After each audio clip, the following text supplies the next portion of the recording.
Ahora, la política tiene que crear un espacio multipartidario y tiene que crear espacios multisectoriales también para resistir esta ofensiva y derrotar, no solamente resistir, derrotar esta ofensiva, que básicamente son dos consignas. Hay que voltear el DNU y hay que voltear esta derogación de la Constitución. Bien, nada grato. Porque lo tenemos a Juan Graboy, que hace rato se está fumando a Lopidola acá, que le enchufamos. ¿Qué hace, Juan? ¿Cómo estás?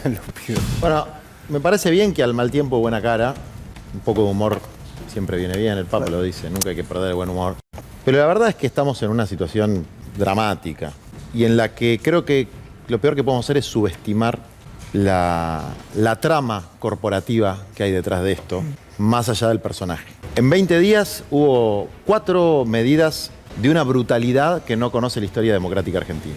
La primera, que parece ya hace tiempo, allá lejos, es una devaluación de más del 115%, que es la licuación de los ingresos del 70% de los argentinos. De la clase media para abajo, te están clavando un 30% en enero, en febrero y un 28, 29 en diciembre y probablemente un poco más en marzo. Es decir, los ingresos de los laburantes formales, informales, de los pequeños empresarios, de los monotributistas, etcétera, se triplica la tasa de inflación con la que se venía, que ya era bastante mala. Es decir, que la principal promesa del contrato electoral que le ofrece Javier Milei a la sociedad, que es terminar con inflación, no solamente no se cumple, sino que se produce el fenómeno contrario. La segunda medida es crear derecho penal desde el Ejecutivo a través de algo llamado el protocolo antipiquetes, que es un nombre demagógico, porque a nadie le divierte demasiado los piquetes. Entonces, bueno, haces un protocolo contra los... No, mentira. Eso es creación de derecho penal por una resolución simple de una ministra que ya más casta hay que buscar en la India, porque pasó por todos los partidos políticos y tuvo cargos en distintos gobiernos, siempre queda bien parada, raro. Tercer medida, un decreto de necesidad y urgencia escrito en los estudios jurídicos de 10 corporaciones, que van desde la corporación farmacéutica, los laboratorios, los terratenientes extranjeros, que claramente no pasó siquiera por el cuerpo de abogados, la Procuración del Tesoro del propio gobierno. Es decir, fue directo de la mesa de los estudios jurídicos de las corporaciones a la firma del escribano mayor de las corporaciones, que es el señor Milei. Y después un proyecto de abolición de la Constitución Nacional, que es el proyecto de ley Está bien definido. que ellos llaman ómnibus. Todo esto en 20 días. Es un shock. Y como todo shock, te deja groggy. Sí, claro.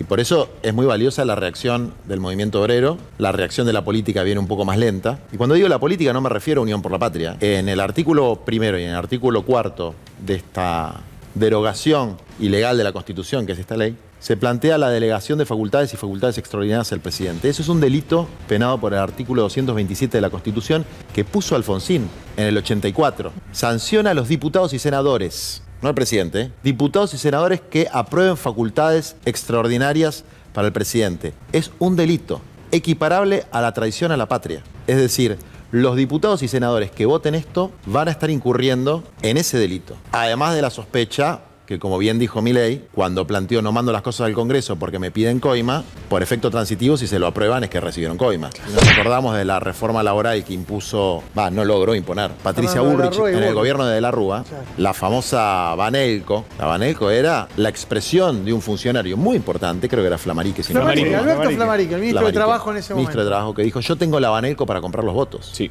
Sin ningún empacho. Bueno, no lograron hacerlo porque hubo gran movimiento de los trabajadores en defensa de sus derechos frente a un avasallamiento que ahora pretenden hacer por decreto de necesidad Vos urgente. dijiste, hablaste de las organizaciones sindicales, los partidos y los movimientos sociales de izquierda. También hubo una reacción de los movimientos sociales más identificados con Unión por la Patria. Estuvo el Gordo de Lía, Alderete, cortando también allí en la zona de Ruta 3. Ahora, ¿alcanza con eso? Creo que acá hay una respuesta que hay que dar desde la política. Yo cuando acepté presidir un partido político, que es parte de Unión por la Patria, Patria Grande, y dejé de formar parte de los consejos de dirección de las organizaciones sociales, de la UTEP, etcétera, entiendo que hay roles diferenciados. Es decir, las organizaciones sectoriales tienen que defender los derechos particularmente de los sectores que representan.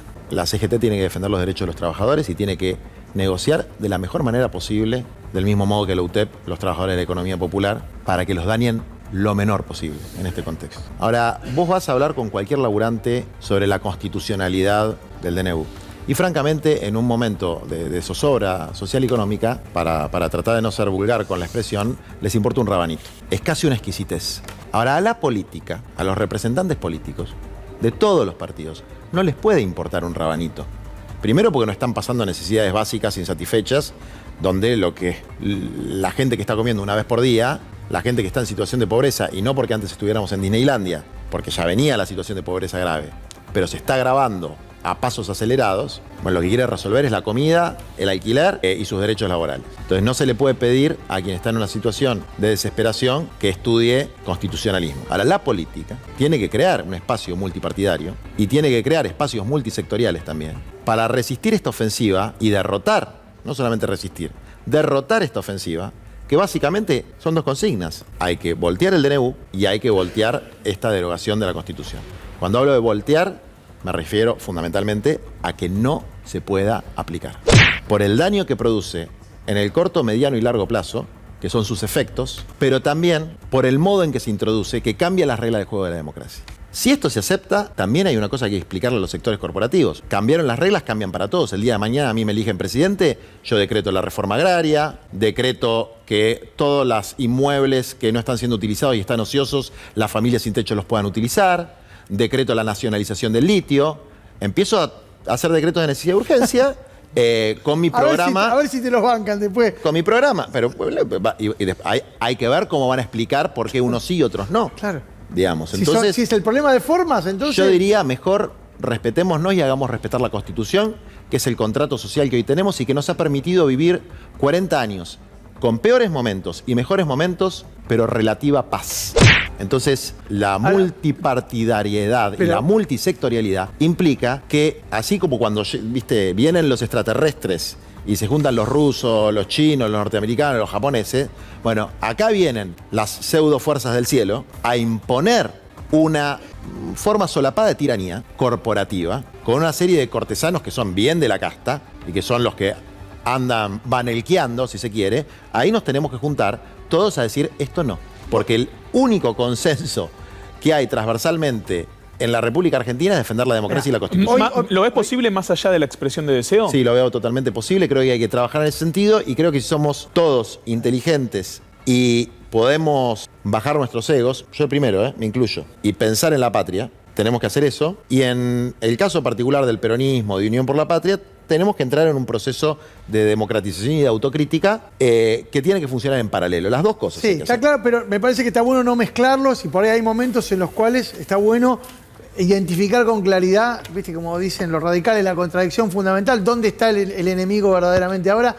Pero te iba a preguntar, hoy un militante peronista, muy de base, muy de los barrios, que vos lo conocés, no lo voy a mencionar porque no me autorizó, me dijo, Grabois no solo contiene por izquierda al votante del peronismo para evitar que se haya ido a otra opción electoral, sino que también evita que el peronista que es de derecha hoy esté negociando, por ejemplo, el senador, en otro momento, si no estuviera Grabois, senadores peronistas estarían negociando ya la aprobación del DNU a cambio de 2 puentes, una ruta.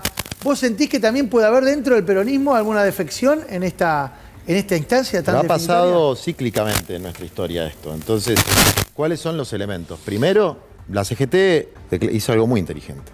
Llamó a todas sus regionales para que sus regionales vayan a hablar de buena forma, como hacen los muchachos, con los senadores, los diputados, los gobernadores. Muchos senadores se quedaron sin jefe político porque se perdieron los gobiernos en las provincias. A ver, muchachos, no vaya a hacer cosa que empiece a funcionar la Banelco. Ojo, porque se están yendo del campo nacional y popular. O sea, esto es un límite. Una cosa es negociar, que es parte de la política y es parte de la vida sindical. Y a mí me ha tocado, como dirigente social, y yo lo digo con orgullo, negociar en representación de mis compañeros durante el gobierno de Macri, y conseguimos cosas muy buenas. La ley de barrios populares. Y fíjate qué loco esto, quiero hacer un entre paréntesis porque me parece que marca el cinismo. Disculpame que te robe 30 segundos más. La ley de barrios populares, que logramos sancionar por unanimidad durante el gobierno de Macri, después gracias al impuesto a las grandes fortunas, que entre otros impulsó Máximo Kirchner, y el impuesto país, que entre otros impulsó Santiago Cafiero, para decirte dos personas totalmente distintas de la coalición. Bueno, ese era el financiamiento, ¿no? ¿Qué hicieron?